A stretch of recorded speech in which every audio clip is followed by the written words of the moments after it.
It was Fareham. I know who Andy is. That was actually featured in our Isle of Wight Festival exhibition. Yes. That was the exhibition about the 1970 Isle of Wight Festival.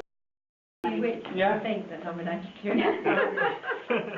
I promise I didn't nominate myself. No, I think I will gracefully step down off the list. However, at this point, can I say that you were nominated for your work with unlimited enthusiasm to ensure there are lots of opportunities for people of all ages in Fareham. As someone from Gosport. So I think they've accepted him. They feel that he belongs to the Okay, that's all I said. You know, reading minds. That's on the Gosport He's part. got the memorial, hasn't he, in Ferry Hall Road? Yes. To know more about him. Yeah.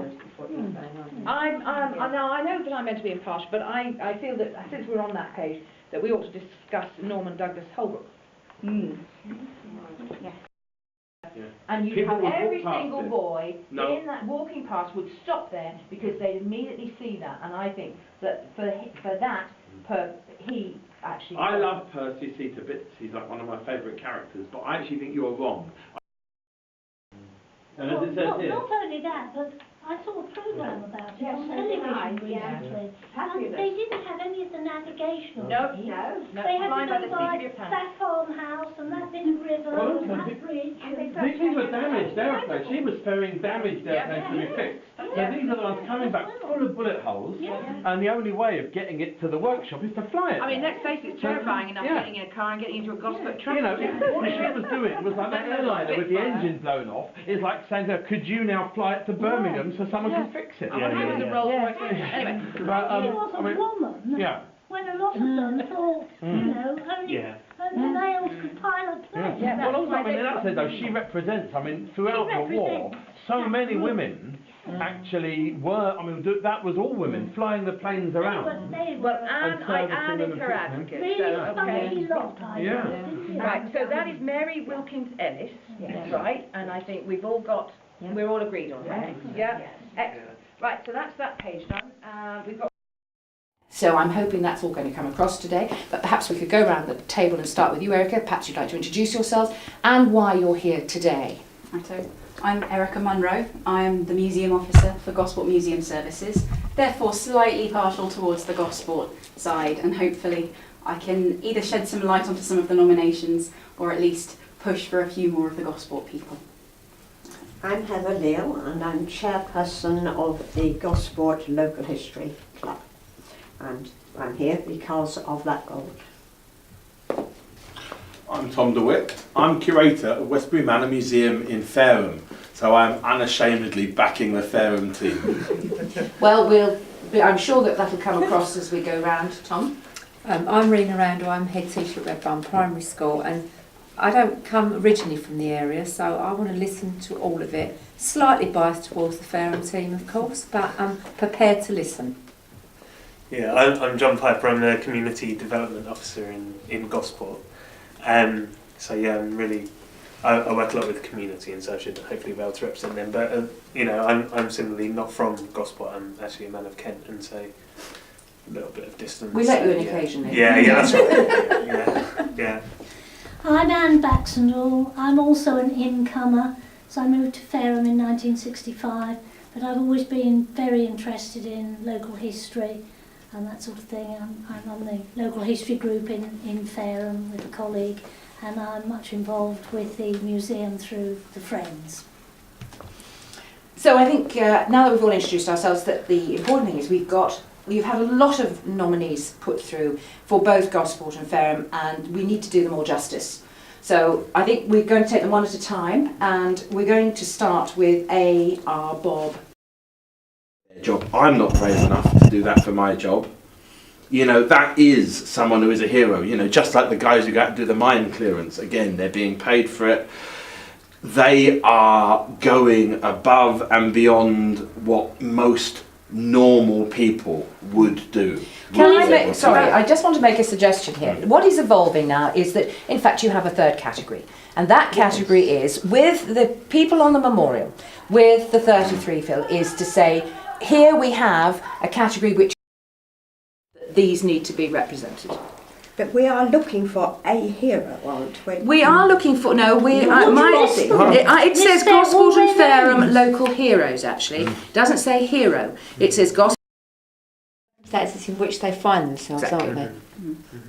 And then I think Well, no, they choose to put themselves. No, they choose to put themselves in that situation because it's happening today, and I'm not there because I've got an easy job working in a museum. Whereas these people, you know, are getting on a boat or a helicopter. They're going out, you know, within the week. They're going to be dealing with people, you know, in the most.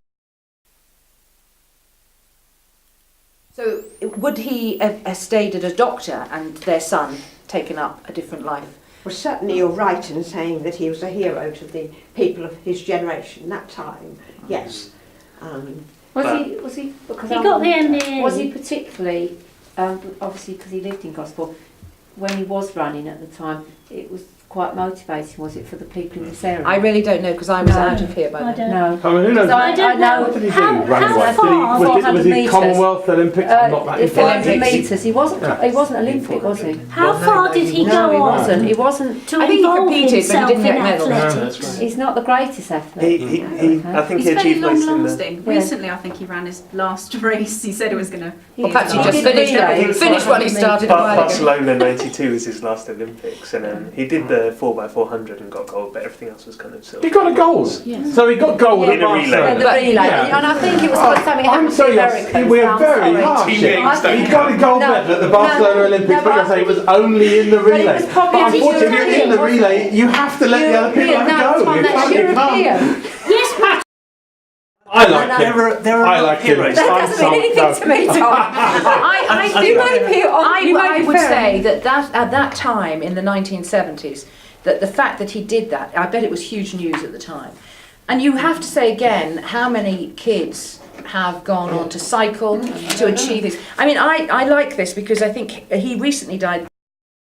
Thousands of years of history, no matter how rich you are, the sun sets, you do nothing about it. Peter Twist can suddenly catch it up. But then, after doing that amazing thing, he then gets to be in a James Bond film with Sean Connery, in From Russia with Love, driving the fairy powerboats. He was also in Sink the Bismarck, and he flew sea fires through the war. But absolutely, the speed thing, pushing things forward. The other thing, that he was the last English person ever to hold that record. That's the ultimate speed record, and he beat it by the biggest margin that it has ever been beaten by before or since. So now it goes up by 50 miles an hour here and there. He beat the last holder by almost 400 miles an hour, and that was an American. So you think that American felt pretty chuffed, the fastest person in the world he thought he was in his plane. Suddenly Peter Twist goes past, who's that? That's a guy from Fareham. That's a Fareham person, and he has beaten you fair and square. It's us bowing out. Okay. And his plane became Concorde. It was.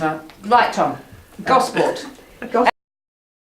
Tony is the lollipop man. He is the nominated hero. So in a sense, his nomination, it reflects that Tony himself, what he does. It reflects also all the great people who had, if you like, ordinary fare and people building their things for them. But also, it just, someone representing their dad, it kind of reflects anyone who might say to them, you know, my mum or my dad is my hero. Right. So it's kind of, it stands to me for kind of anyone's parent. When he stands there and he's a hero himself, he's a role model to kids, and he says his own hero is his dad. And I, you know, give me a lump in my throat, you know. Well, I wouldn't want that, Tom. But on that note, then, can I just ask Gosport, because the only thing, you don't have to convince.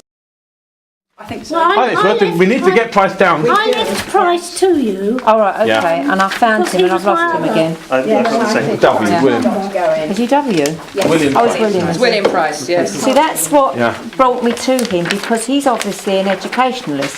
So I know CAMS, but I didn't know much at all about William Price. So my thinking is, when you read about him, he's obviously very influential. Yeah. He's also been nominated by an awful lot of people. So I And his charity. felt therefore, Still goes now, still educated. because no matter what you think in terms of grammar versus comprehensive or whatever else, he obviously really understood the need for education back in 1721. Well, he also bequeathed his estate. He Yeah, left his that's right. estate So- in 1721. and he could have left that money to anything, couldn't he? So for me, as a head teacher, Oh, he's got and Well, I I think we're all agreed on that. Yes. Yeah, okay, so William Price is in. He's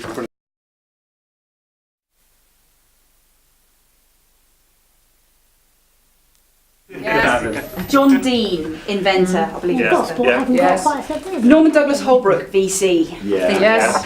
Nat Ganella. Yes. Yeah. Vic Hutfield. Yes. Jackie Charman. Yes. Legend. James Lind. Yes. And Major Robert Smith Barry, who trained the pilots. Fantastic. Fantastic. Well done, guys. Good job.